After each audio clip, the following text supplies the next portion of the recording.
Sa ating top story, nagpatupad na ng sapilitang paglilika sa 5 barangay sa Canlaon City sa Negros Oriental.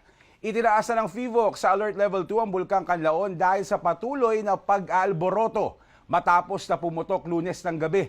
Ayon sa lokal na pamahalaan, dinala sa evacuation center ang mga apektadong residente ng Barangay Pula, Masulog, Linothangan, Malaiba at Lumapaw. Ipinasara na ang mga itinuturing na non-essential na establishmento na nasa loob ng 4-kilometer radius ng bulkan. Suspendido na rin ang trabaho sa lahat ng tanggapan sa lungsod at sarado muna ang mga tourism site sa lungsod. Nakipag-ugnayan na rin ang lokal na Disaster Risk Reduction and Management Office sa ibang ahensya gaya ng Department of Social Welfare and Development para sa ayuda sa mga apektadong residente.